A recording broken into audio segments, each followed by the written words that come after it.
Rejection story is one of the hardest things to share, but that's what I'll be doing today with the aim that is going to encourage someone out there not to give up at the first sign of rejection. Hello everyone and welcome to my channel. My name is Nsongora Willie. I am a Nigerian currently undergoing my master's studies in France. I share content on master's application, my life as an international student. I do vlog and share other useful content. If these are the kind of things that you have interest in, kindly subscribe to my channel and click on the notification bell so you won't miss out on any of my updates. In today's video, I'll be sharing with you guys my Chevening rejection story. So the first scholarship I actually applied to was Chevening, but then I was rejected. They call it love letter. So I received a love letter like after maybe 5 months or so, like from the start of the application, because the application takes 2 months and then you wait for like I think 3 months or so, or 2 months for some persons to receive a feedback on the application. So it's quite a long waiting period to still get a rejection after that, and the process itself is really draining. So I actually applied for Chevening the first time in 2020. I think that time it came out around September, so I can't really recall. But anyways, I ended up with a rejection. That's the end of the story. I'm just going to like give you a recap of the whole application process I went through, like not really detailed, and the rejection and how I was able to come out of this rejection, being the first scholarship I applied to.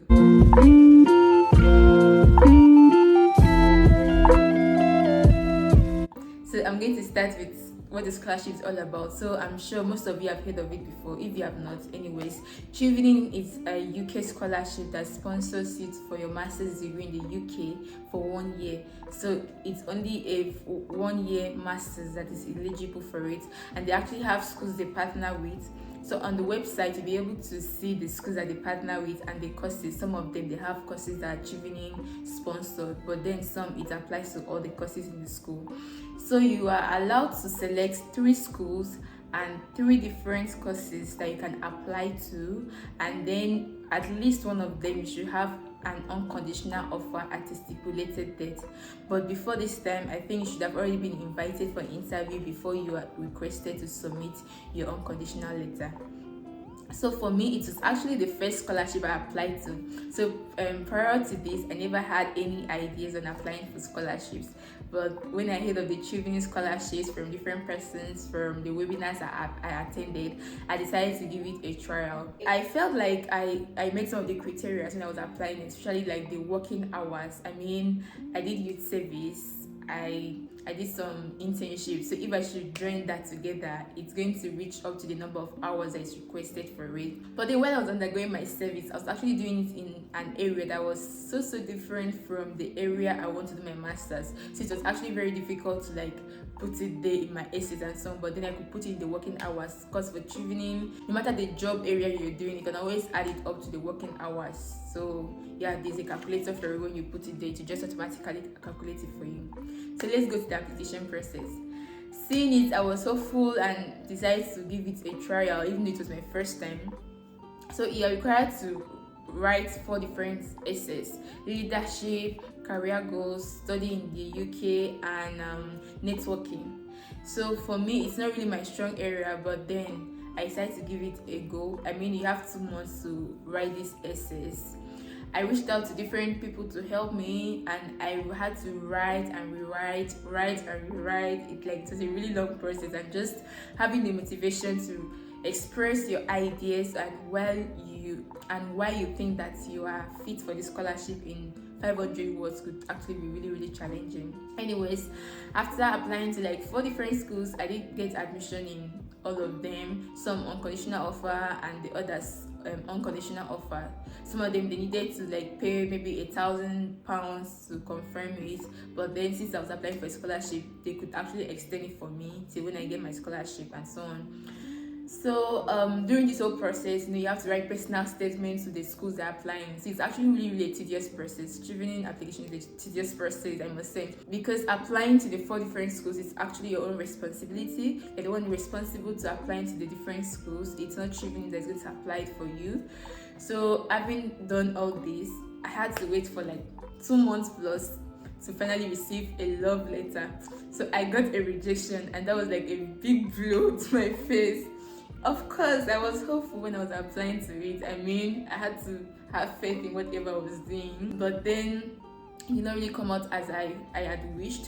Yeah, it was a down period for me, because I was really hoping that there was going to be a way for me with it. But then it just happened, it did not work out. Personally, if I was asked what I felt I should have done better, or what I felt I did wrong that I did not measure up, by the way, these are just my own personal thoughts and do not in any way reflect the criteria for being selected.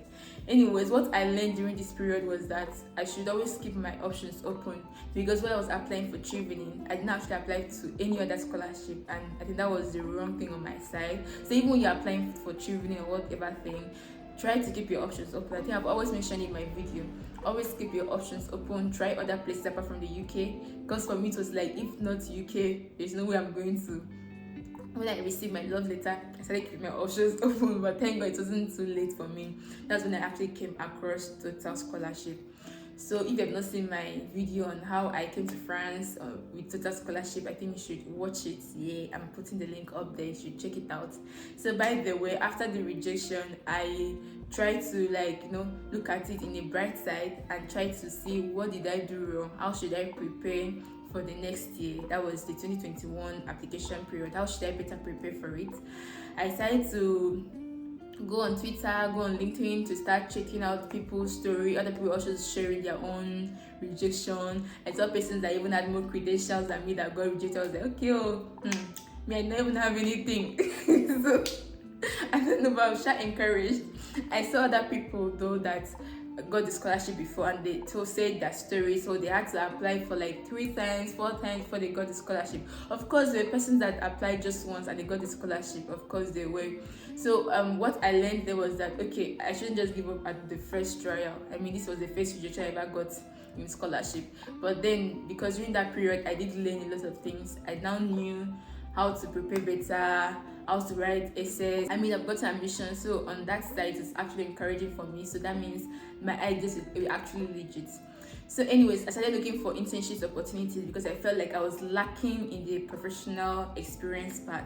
I mean, the master's degree I was going for, I did not do anything professionally related to it, that could be as a basis. Okay, yeah, I've actually done this thing professionally, and now I feel like I need to acquire more skills to better grow or better upgrade and whatsoever. So I started looking out for internship opportunities, paid or unpaid, to just help me prepare for the next application phase.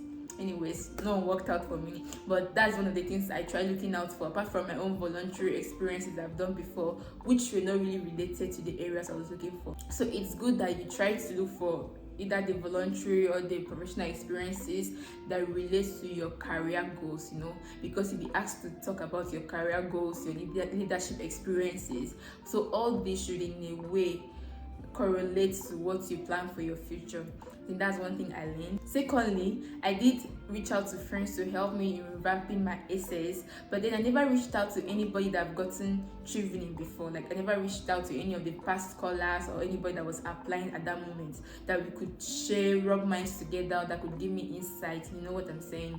So that's the thing I started doing. So I went on Twitter to look out for people that have gotten the scholarship before. I messaged some of them, say, okay, I got rejected for the scholarship. I'm trying to start preparing for the September, for the next application session. Like, I started preparing like 4 months before that time. So please, will you be available to help me? I told them like in advance, will you be available to help me look at my essays to better prepare for the second time? And they did not have any problem with it. I just needed to remind them. And then the third thing was keeping my options open. So after getting that rejection, what I now did was to look out for other scholarships and not just apply to one scholarship. I think then the Commonwealth came out, and then saw this Total Scholarship, which I'm benefiting from now. So I decided to give Total Scholarship a try too, and also give opportunities to other scholarships elsewhere apart from the UK. That's what I also did. And I think I should have done that from the beginning. I mean, right from the previous year, not applying for scholarships, I shouldn't have just focused solely on the UK. You understand? I should have looked at Canada, looked at the US, looked at Europe and other scholarships. I even started Erasmus scholarship, but I never completed it because I never had knowledge about it. I did not have good information about it. I never researched on it before. So I started Erasmus scholarship and stuck on the way, just focusing on only UK. So I made this kind of mistakes, and I feel you shouldn't make this kind of mistakes. Keep your options open. You don't really know which one is going to work out for you. The next thing was that it just really did build up my confidence. It built up my confidence that you have gotten a level of exposure concerning these application processes. You've gotten a level of experience concerning these application processes. So I was better prepared. I don't feel so overwhelmed. I never felt overwhelmed again when I came across having to write essays. Even in the Commonwealth, if I had to write 11 essays, I don't feel so overwhelmed again. I mean, I've written a lot of personal statements. I had to reach out to my professors to help me with the reference letters. It's really a tedious process. So all this actually did build up my confidence and just the experience. So I think that's what I just got out from the whole rejection process. So that was my own experience with the rejection. So anyways, Chevening is open again. So if you are about applying for Chevening, advise to take these things into consideration while you are focusing on the Chevening process, because it could be very taxing and demanding. Try to keep your options open and apply to as many other scholarships that you can apply to. I follow a lot of persons that have gotten a scholarship before. Reach out to them politely and know if they're able to review your essays for you. If they don't have time to review your essays, try to look at other people's essays that have gotten the scholarship before. Try to ask if they could help you with it. And please avoid plagiarism. That is a no.